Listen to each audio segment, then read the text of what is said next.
questions. Secretary General. President Zelenskyy.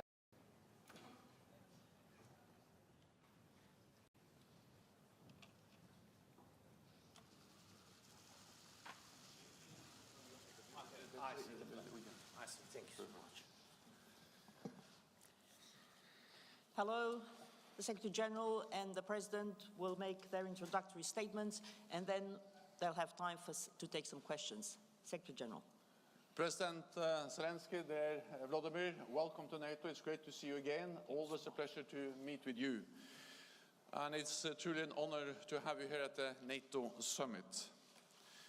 When President Putin invaded Ukraine last year, he underestimated the bravery of the Ukrainian people, the courage of the Ukrainian forces, and the determination of the Ukrainian political leadership.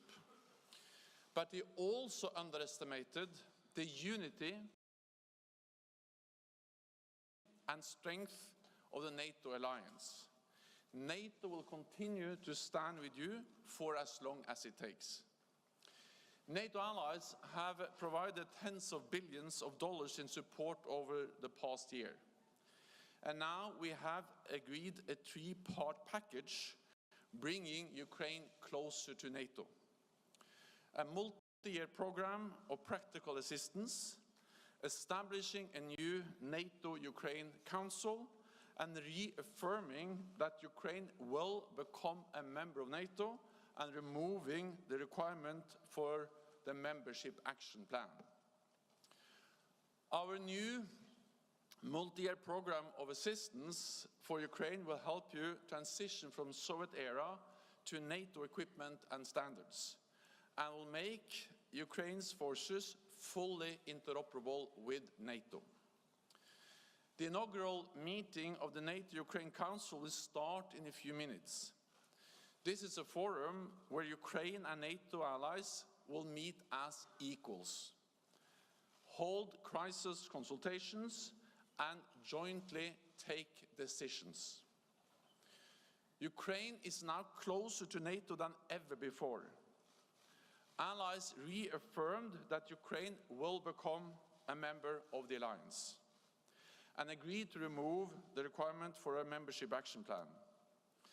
This will change Ukraine's membership path from a two-step process to a one-step process. And we will issue an invitation for Ukraine to join NATO when allies agree that conditions are met. This is a strong, united message from allies on your path to NATO membership.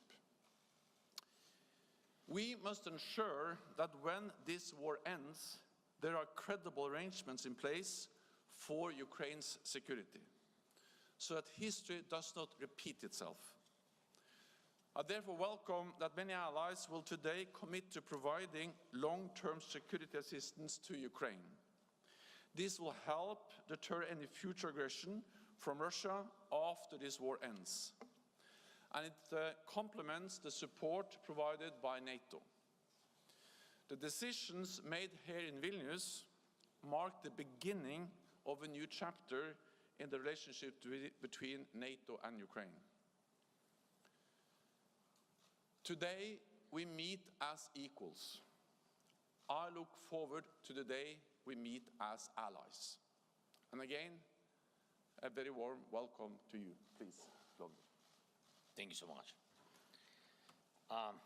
Шановний Єнсе, пане Генеральний секретар, Єнсен, I will speak Ukrainian if it's possible, okay? Шановні присутні, Dear everyone, dear journalists, I'm pleased to see such an attention to our summit and such an expectation of news, good news.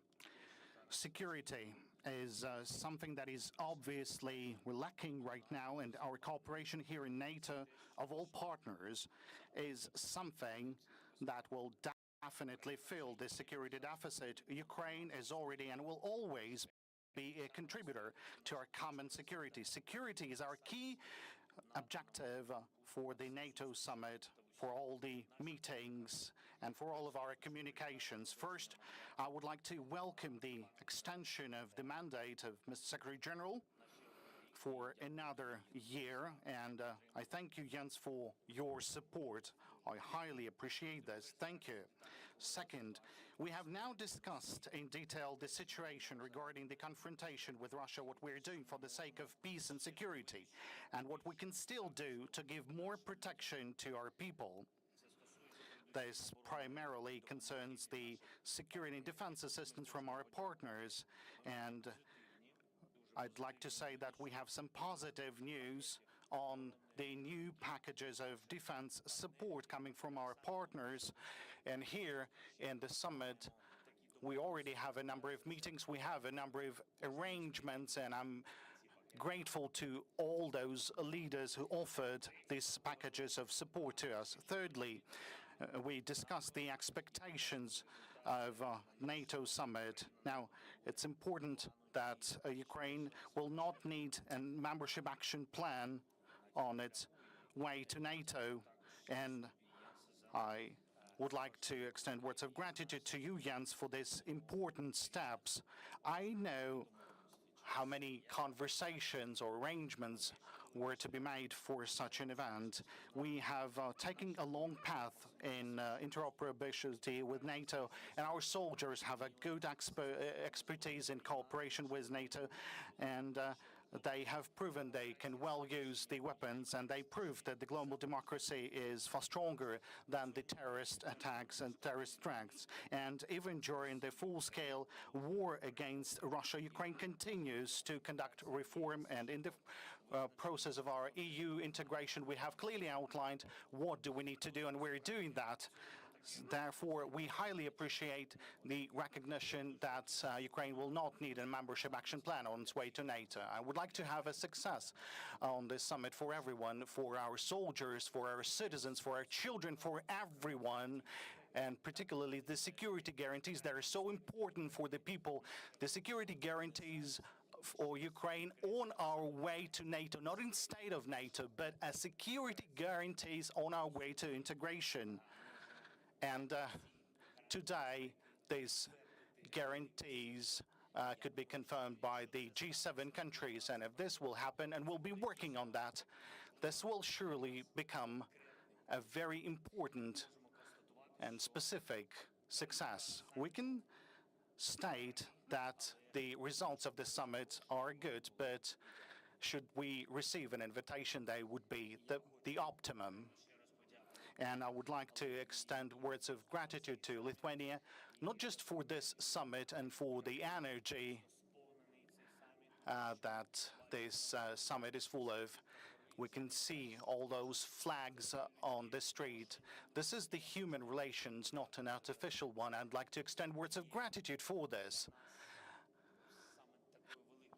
This is exactly the support for us and the energy for us, as we're not in NATO yet, but this is already the reality. This is our protection. This is the great support coming from the societies of around the world. And I thank you for this. I think this is the most important. This is the faith in Ukraine as a future fully fledged member to the alliance, and a faith to Ukraine as a guarantor of security, and a faith in Ukraine as a victorious party in this war for the freedom, for the values of Ukraine. Once again, thank you. Glory to Ukraine. Start with the Ukrainian national broadcaster. Lady over there. Thank you. My питання, I have a question for both Secretary General and President Zelenskyy. First of all, пане президенте, як ви оцінюєте формулювання? Dear Mr. President, how you evaluate the conditions with regarding to acceptance of Ukraine, and what are you going to talk about today during the Council? What's the difference from the Commission? And Дякую за запитання. Thank you for this question. I will start, okay. Перш за все, First and foremost, the assessments, I've already made my assessment in a fairly public manner. What's most important is to have results. We can see some specific points making us closer to NATO. As I've already said, that some of the things it's difficult to explain to partners because we are at war and the partners are truly willing us to help and assist. They are helping us, but still we are living under different conditions because we are in the conditions where survival matters and the partners are willing to support us to leave. But before we can leave, we need to survive, and that pushes us to some fast processes, the processes that would need to result in the reform of the infrastructure of security in the world. And unfortunately, we're paying the ultimate price, the price of our lives. We can see how to fight any aggression. Now, we are inadequate people. We clearly understand that partners are helping us with weapons, and this is a moment of survival. This is something that we need. We understand that someone is afraid of talking about our membership now because nobody is willing to have a world war, and which is logical and understandable. I want everyone to understand that we are civilized and adequate people. Ukraine is fighting, and it truly understands that Ukraine cannot be a member nation to NATO as long as the war continues on our territory. This is absolutely clear, but those signals are important. Those signals that would have mentioned in bilateral meetings with Secretary General, with partners, and I had a number of meetings already, those statements about Ukraine becoming a member nation of NATO, and already we can hear some confident statements when the conditions will be met. My understanding is that when it will be secure on our land, on our territory. The establishment of the NATO-Ukraine Council is one of the three elements in the package we agreed today to ensure that Ukraine comes even closer to NATO and to NATO membership. And the purpose of that decision is to strengthen the political ties, is to strengthen the political interaction between NATO and Ukraine. The Council is different from the previous Commission, first and foremost because this is a body that can make decisions, and we meet as equals. It's not 31 allies meeting a partner, it's a council that actually make decisions where we meet as equals. We can meet at the level of heads of state and government, as we will do today, at the ministerial level, defense foreign ministers, ambassadorial level. We can also meet at the military level with our chief of defense, and other experts groups can be established. So this is a much stronger, much more important political entity than to just have a partnership. This is something we do together as equals. But again, this is one of the steps we are taking to move towards a membership. Today we meet as equals. I look forward to the day we meet as allies. But this is an important step and an important contribution to that process. Okay. Sky, first row here. Thank you. I'm Deborah Haynes from Sky News. President Zelenskyy, you came here wanting a time frame for membership. You'll be leaving with warm words as well as more weapons and new security guarantees. Have the Allies done enough to show their support, or do you still think that their position on Ukraine joining NATO is absurd? And most crucially, might this lack of an invitation undermine the morale of your forces fighting right now on the front line? And Mr. Secretary General, the Kremlin has just said it's a dangerous mistake for the West to give security guarantees to Ukraine. Are you worried that the Allies are taking a step closer towards direct war with Russia?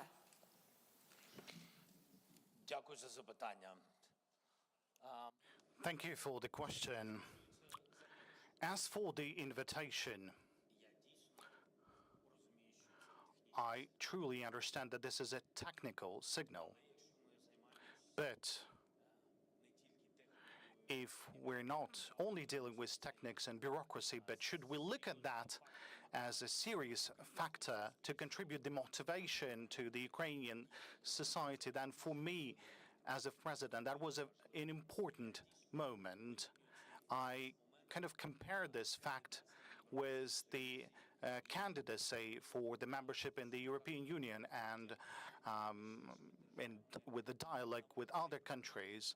I give the following example. I told that EU candidacy was just this signal. The candidacy means no membership, but it brings a significant mobilization for Ukraine and a powerful signal for Russia that Ukraine is not a member of any type of alliance, but Ukraine is willing to become a member of the European Union and will be an independent state. As for the invitation to NATO, this is just the same. It's a signal. But today, I can see another important signal that I've already mentioned, and we can have some specifics about this.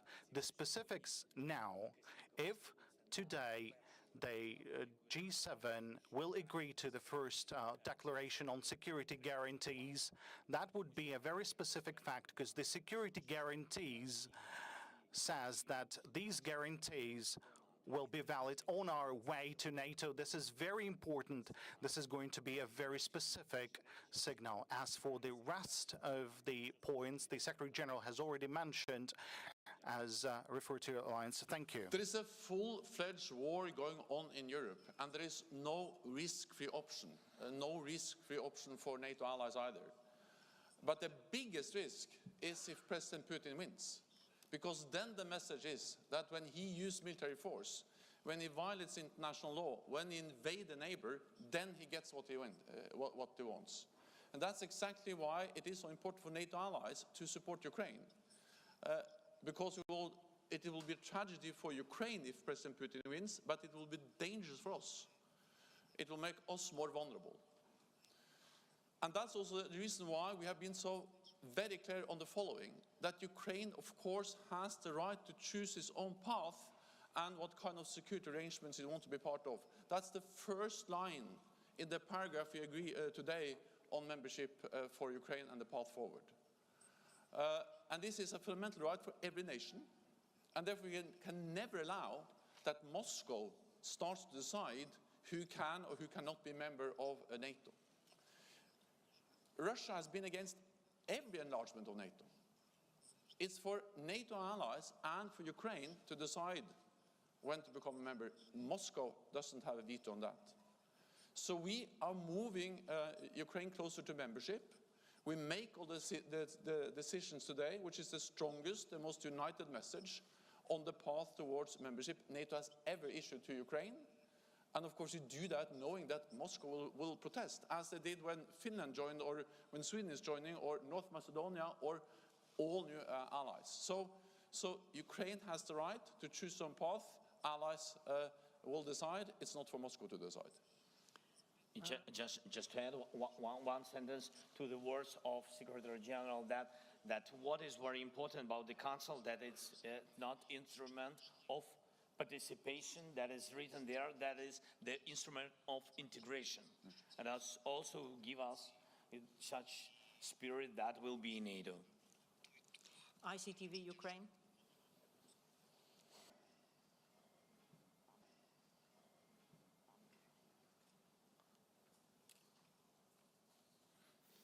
I have two questions. Volodymyr, ICTV. I have two questions, one for the President of Ukraine and one for the Secretary General of NATO. Mr. President, what do you expect of today's meeting of the G7?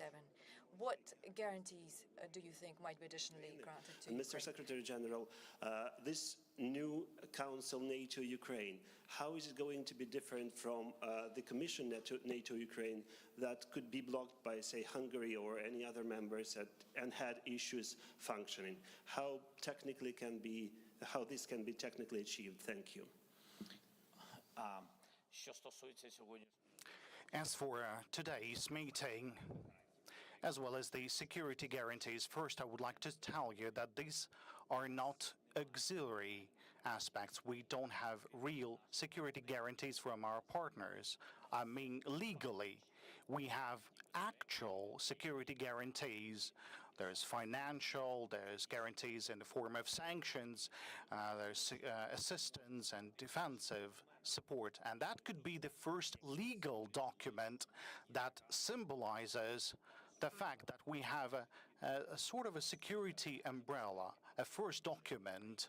And later on, Ukraine will have bilateral documents with every security guarantor for Ukraine, and it will cover all those aspects that we already have or those aspects that we're lacking now, like air defense, like aircrafts, like military aircrafts. Now, all those aspects will be considered on a bilateral level.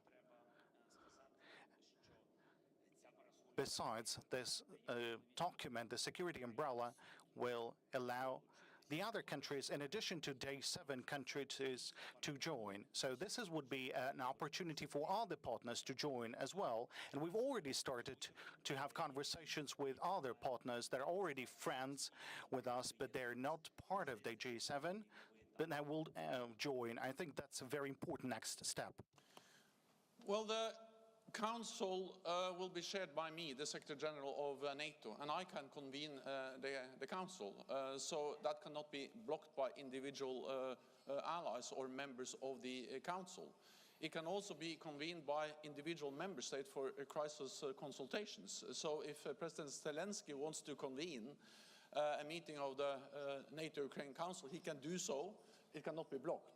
Because we are meeting as equals, we have decided what we are going to address, including crisis consultations, can be called by any member of this council. So this is something new, it's something different, it's a strong political tool for further political integration and also for decision making.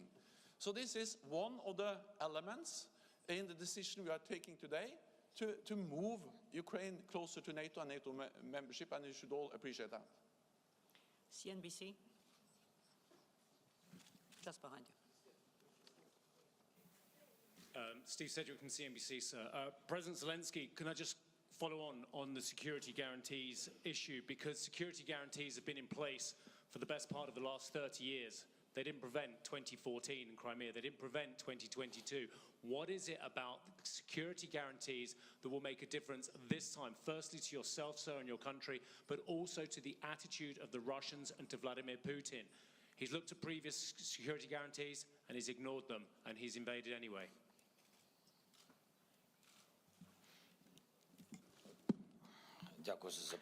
Thank you for the question. I'm not willing to reiterate, but I can tell you one thing. I don't believe Budapest Memorandum as security guarantee, because I don't understand any responsibility provided under the memorandum. There were no specifics except for the fact that Ukraine had this document and was left alone with it. We don't see the consequences for violating this document. As for the new document, now, it should remain valid as long as Ukraine is not in NATO. And we understand that the best guarantees for Ukraine and for Ukrainians is to be in NATO. This is clear because there's already the examples. And I would like to underline once again, we don't see any member nations of NATO that are at war now, that are dying, that are suffering, that are defending their own country. That is why we understand that the best guarantees for Ukraine is to be in NATO. On our way to NATO, we would like to have the security guarantees and to have them permanently so that they would make our relationship to other countries even more powerful. We would like to have a document so that the assistance wouldn't be based only on our personal relationship, but to have it written in the document. And today's framework declaration and security guarantees will open up the possibilities for the strong bilateral documents. We'll take one last question. USA Today, lady here, second row. Zelenskyy. Later this afternoon, you'll meet with President Biden. What are you hoping to accomplish in the meeting, and how do you plan to convince him that Ukraine is ready for NATO membership? When you meet with President Biden, also, beyond the cluster munitions that the U.S. has said it will provide Ukraine, what other military assistance are you seeking from the Biden administration that you have not yet received? And for Secretary General Stoltenberg, how quickly do you expect NATO nations to be able to provide the F-16s that President Zelenskyy has been requesting? About F-16, it's also to me, you address to me a question, or to you? F-16, no, answer please. Okay. So you can also yes answer on all these three questions about NATO, when it will be, and it. Okay. Дякую. Thank you. First, I'm grateful to President Biden and to the Congress and to the people of the United States that are truly the leaders in support and assistance to Ukraine. We highly appreciate this. I'm not planning to find any arguments for making sure that President Biden would see us in the NATO. I believe that those arguments, they should be mutual, because it's all about the security in the East, the European continent, the eastern flank of NATO. And I believe that NATO needs us just as we need NATO. And I believe that this is absolutely fair. I am confident that after the war, Ukraine will be in NATO. We'll be doing everything possible to make it happen, so that we would, with the United States, would have a same understanding and same vision.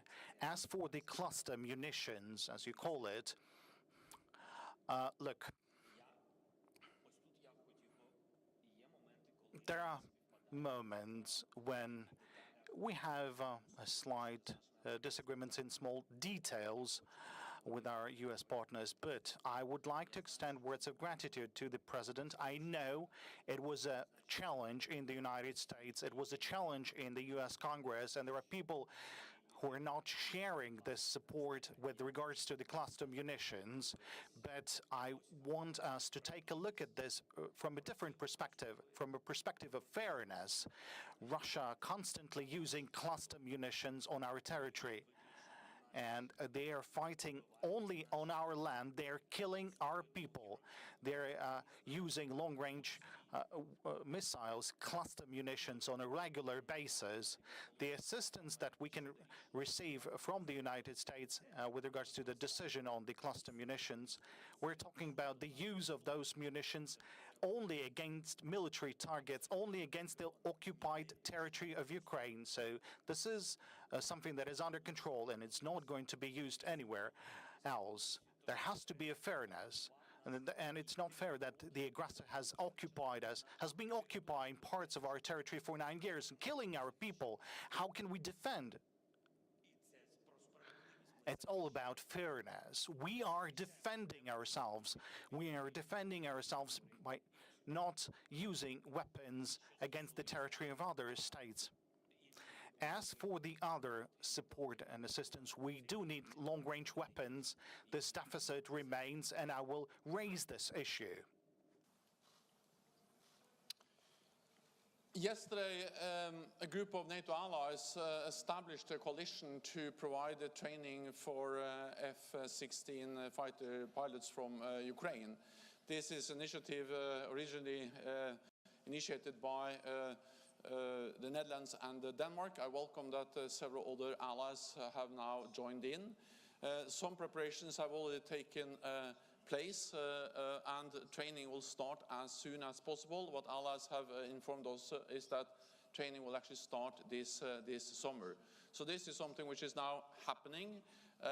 Last time I saw a list, I think it was 10 or perhaps even a bit more allies which are now part of this coalition, and they are eager to start as soon as possible. And of course this will then enable a later decision also to provide F-16s. So training starts as soon as possible, and based on that decisions will be made on providing fighter jets. Let me just add that of course guarantees, documents, councils, meetings are important. But the most urgent task now is to ensure enough weapons to Ukraine, to President Zelenskyy and his armed forces. And therefore it has been extremely important that under this meeting we have seen new announcements from NATO allies. France has decided to deliver long-range cruise missiles. Germany just announced yesterday a new big package of more air defense systems, more armored vehicles. The United States announced a big new package of ammunition, of weapons, and many other allies have also made new announcements. So the most urgent task is, of course, to ensure that Ukraine prevails. Because unless Ukraine prevails, then there is no membership issue to be discussed at all. So the message is that we stand by Ukraine for as long as it takes, and the urgent need is to provide the weapons they need. Thank you very much. This concludes this press conference. The Secretary General and the President will now proceed to the inaugural meeting of the NATO-Ukraine Council.